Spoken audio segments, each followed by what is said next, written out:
Sakurasou no Pet na Kanojo, or The Pet Girl of Sakurasou, is an anime from 10 years ago that I think every artist should watch. Although the anime isn't without some issues, and the fan service can be a bit much sometimes, as an artist, it holds a very special place in my heart. I first watched it in 2014, and I've rewatched it twice. I just remember crying like a little bitch during so many of the scenes when I originally watched it because I could relate to a lot of the things that they went through. So before I get too deep into why I love this anime so much, let me tell you the general premise.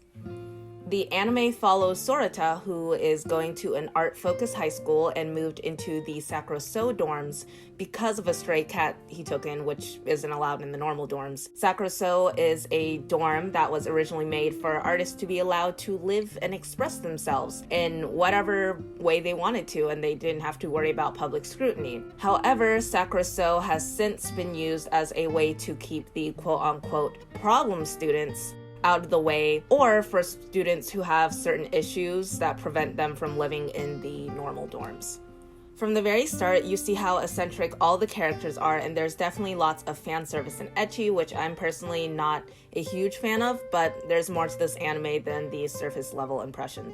And I will be giving mini spoilers in the character descriptions ahead. You have Sorata, who is the main character, and he's also going to be the game designer of Sakurasou. And then you have Jin, who is a scriptwriter, but he also is a womanizer, messing with married women. And then you've got Misaki, an extremely talented animator who's very eccentric and really wants Jin to notice her. And then you have Chihiro-sensei, who is the teacher in charge of the dorms that's also looking for a man. And then you have Mashiro, the painting prodigy that gave up everything that she's already made for herself in her painting career to become a mangaka, and she can't take care of herself, so that's why Sorata has to. And then you have Ayoma, the voice actress, working many jobs to pay for all of her expenses. And then Ryunosuke, who is a programmer and is also a hikikomori. From here on out, I will be spoiling scenes from the anime and talking more in depth about the characters.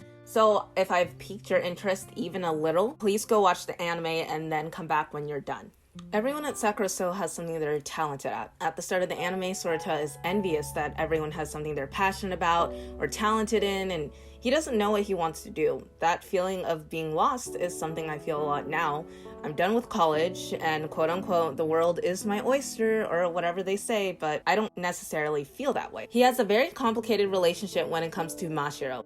Thanks to her, he eventually has the courage and motivation to become a game designer. But he has a habit of blaming others for what goes wrong in his life, or it prevents him from doing anything. You see him express his feelings of inferiority when surrounded with talented people, both internally and externally. Every time his video game pitches don't pass, he would take out his anger on her. Once he found out that Mashiro was a painting prodigy, he put her on a pedestal and decided she doesn't have to work hard because she's talented. He ends up equating her to just her artistic ability, especially her painting abilities, ignoring her actual feelings. He seems to think that because she is so talented as a painter, she doesn't struggle for what she's accomplished, which isn't true. She entered an amateur manga competition the year prior to the start of the anime, but lost. She struggles with drawing facial expressions at the start. She has an issue with drawing the male body and struggles heavily with writing a good story. So it's not like she doesn't work hard or hasn't faced any failures or any setbacks, but Sorata is so focused on her successes that he doesn't see that. Not to mention that when she lost the manga competition again at the start of the anime, Sorata just blurts out a bunch of things attempting to cheer her up, but the words were all veiled in his own bitterness. In a conversation between Jin and Sorata revealed that he secretly wanted her to fail. This all stems from the inferiority he feels compared to her being an artistic genius. Mashiro is someone who doesn't quit something unless she has no choice, which doesn't apply to her professional painting career because she decided herself that she wanted to stop the professional painting in order to focus on her manga, which a lot of people in the anime are against, including her childhood best friend named Rita, who visits 8 or 9 episodes in order to push her to pain again. At first, I really hated her because Mashiro's the only one that should decide what she does and doesn't do with her talent, but it's later discovered Rita just wanted to live vicariously through Mashiro's successes, because Rita also quit painting. Rita, although is just a side character, shows what happens when someone is overwhelmed by someone else's talents, with others comparing their work to someone really talented, causing them to criticize themselves, and as a result, stopping. Rita felt debilitated because everyone did that to her. She let everyone else's opinions comparing her work to Mashiro's work weigh her down and got lost in everyone else's opinions and lost what she wanted. The fight scene between Rita and Mashiro made me really sad because of how much she blamed Mashiro for ruining painting for her, although it's not Mashiro's fault that everyone was comparing their work to hers. But I couldn't say I didn't understand how Rita felt, because sometimes I see an artist so amazing, I don't think I could ever get close to that, and I think for a brief point in time, what if I stopped? What if I quit, because I'm probably never going to become as good as them?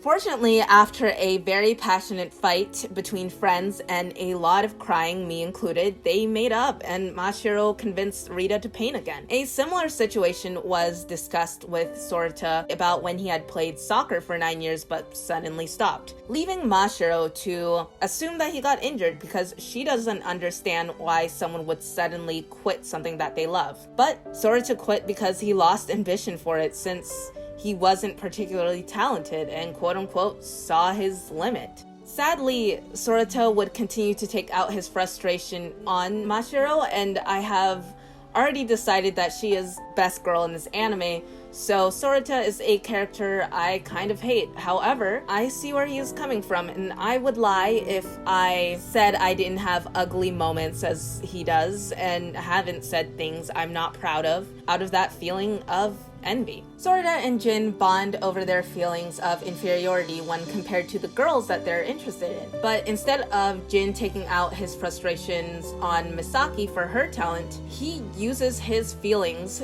to improve as a scriptwriter to be at the same level as Misaki and close that distance in talent. He secretly enrolled in a college away from her to focus on scriptwriting so he can finally give her scripts that won't disappoint her. It was very refreshing seeing him stop his womanizing ways from the first half of the series, as funny as it was, to focus on getting in the college he wanted and finally confronting his feelings for Misaki. Misaki doesn't represent an artist struggling to get better in their medium, even though she is hardworking. Much like Mashiro, she is very talented. Instead, she represents the more eccentric artist that is outcasted by their peers, and we see her struggle through having a crush on Jin. She was outcasted in her past and suffered from loneliness outside of Jin, who was her only consistent friend growing up.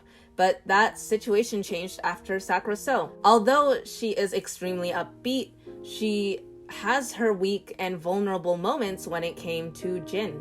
Aomi is an extremely hardworking voice actress who I know a lot of people could relate to due to her circumstances.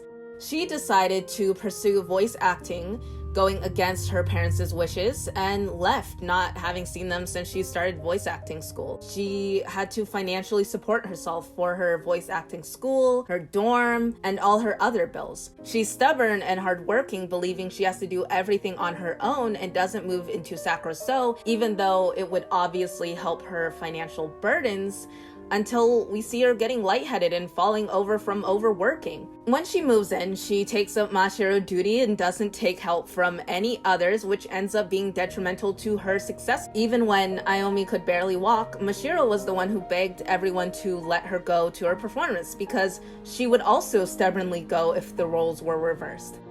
Later on, when Aomi has the second part of her voice acting final and she thinks that she couldn't make it to the audition time, she learned to ask for help. Through the course of the anime, she learned that even though she is a highly capable individual, it's okay to ask for help. This is why I was so sad and hurt when Aomi didn't pass her voice acting school. She worked so hard for those 2 years, learned to be less stubborn as a person, and even though her voice acting scenes in the anime I thought were incredibly talented, she still failed. I know how much the feeling of failure or rejection feels, especially when it's about a skill that you put so much time and effort and emotional commitment to. When I first started college, I went for graphic design instead of studio art because I was told and I thought with graphic design I could do the drawings that I love still, but also have a more stable artistic path. The college that I went to, they would allow you to take the intro classes into graphic design and typography and some other classes you need as well. But then at the end of the semester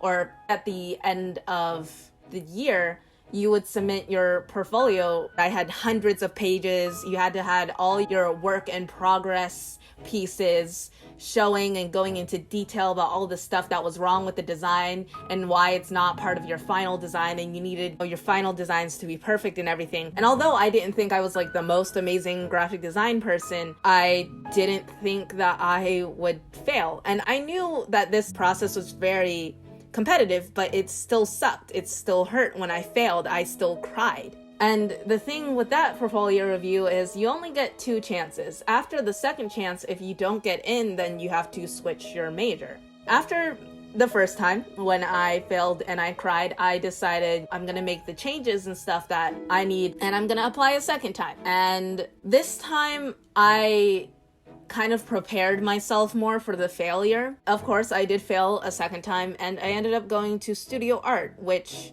actually ended up being a better fit for me anyway, but at the time, it still sucks when you work so hard on something and you don't get accepted. When I watched Sakurasou for the first time, I remembered bawling my eyes out for Aomi because I was so shocked. Because this isn't anime, it's not real life, so I assumed hard work would obviously be met with success. By the end, she realized she bit more than she could chew, and she went home to get her parents' support. So the next time around, when she went back to voice acting school, she could put all of her effort towards her dream. Ryusuke is a hikikomori, although less so after 8 episodes, as you see him going out more. He was an incredibly skilled programmer who lost his friends in the past because of his incredibly high standards on the game that they wanted to produce together. He doesn't change that much throughout the course of the anime or has as much screen time as the other characters, but he does learn to put his trust in his new friends at Sakurasou, and he fought to keep them when Sakurasou was in danger of being demolished. When the anime ended, I cried a lot, and I still cry at the ending every single time I watch it. It was like saying goodbye to friends. Through the course of 24 episodes, I saw the highs and lows of every character. I saw their late-night adventures and shenanigans, as well as their group achievements, from their audience interactive game Nyaboran to stopping the demolishment of Sakurasou. I felt like I was also there celebrating with them for every hot pot they had, and for every failure they had, I cried with them. This anime was so impactful for me when I first watched it, and I was inspired by Mashiro to start digital art.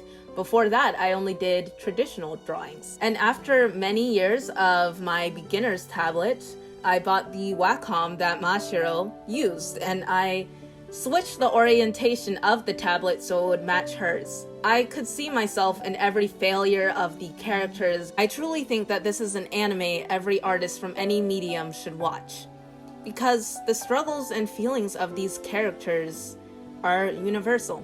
I also wanted to add, I really like the anime OST. All the openings and endings are great. And I wanted to thank you for watching my first ever anime analysis or anime review video ever. And I'm sorry if it was not as eloquently spoken as other YouTubers are. I'm aware, that's just how I talk. I'll be making some other videos about anime, about some other stuff too, probably Persona 5, because I really like Persona 5. I love Persona 5. So if you think you might want to watch more, please leave a like and subscribe.